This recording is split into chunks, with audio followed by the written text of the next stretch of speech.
السلام عليكم ورحمة الله متتبعاتي العزيزات، ومرحبا بكم معايا في هذا الفيديو الجديد اللي كما كتشوفوا معايا هنا.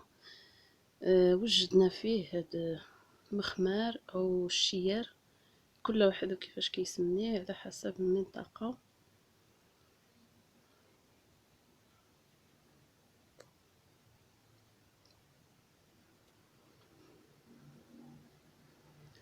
هذا المخمار كيجي رائع كما كتشوفوا، الصور غنية عن الكلام. كيجي خفيف ورطب بحال القطن. وتبعوا معايا الفيديو باش تعرفوا كيفاش غنوجد هذا المخمار او الشيار. هو فرجة ممتعة.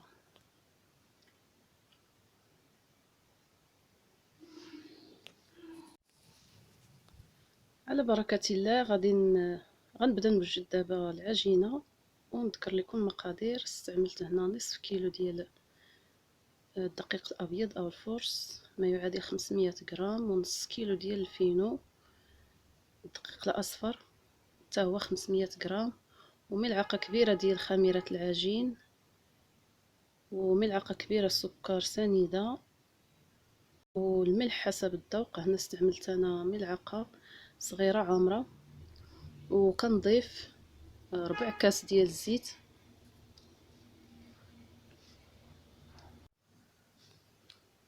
الزيت النباتية تقدروا تستغناو عليها، غير من الافضل تكون كتعطينا واحد الخفة للعجين.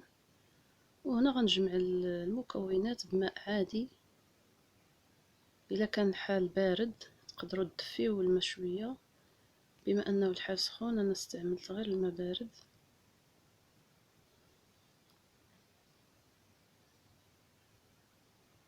صافي، وكنجمع العجينه بهذه الطريقه، وكنبقى نضيف الماء بهذا الشكل.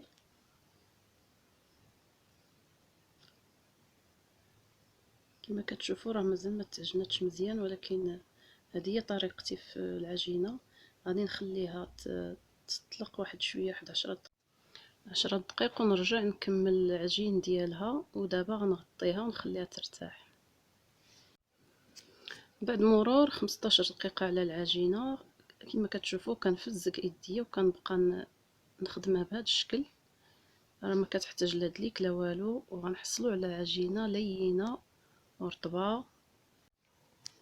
وكنستمر بهذه الطريقة، كنضيف شوية ديال الماء وكنبقى نخلط بهذه الطريقة كما كتشوفوا حتى كنحصل على النتيجة المطلوبة، اي عجينة مطلوقة وخفيفة.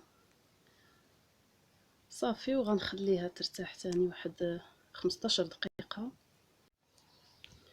وبعد ما كتخمر العجينه كما كتشوفوا كتولي بهذا الشكل وكيتضاعف الحجم ديالها. صافي، كندهن يديا بالزيت، الزيت النباتيه، وكنخويها من الهواء بهذا الشكل كما كتشوفوا. صافي، وغندير يديا ندير فيهم الزيت ونشكل كويرات الحجم اللي نتوما بغيتوه. تقدروا ديروه صغار او كبار او متوسطين. وكنقرص الكره ديال العجين فوق سطح يكون مدهون بالزيت باش ما تلصقش ليا العجينه منين نبغي نهزها. وكنديروها طيب في مقله تكون سخونه. قبل ما نحط المخمره ديالي او الشيار يطيب في المقله، كنرش المقله مزيان بالزيت كما كتشوفوا. كنخليها على نار مهيله حتى كتبدا تنفخ، وكنرشها تاني من الفوق بالزيت ونقلب. صافي، ونبقى حتى تحمر.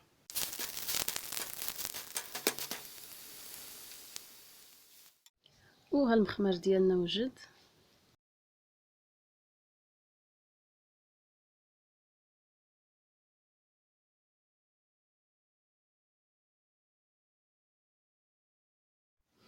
واكيد غنسقيوه بالزبده والعسل مذوبين كما كتشوفوا معايا. كيجي روعه روعه.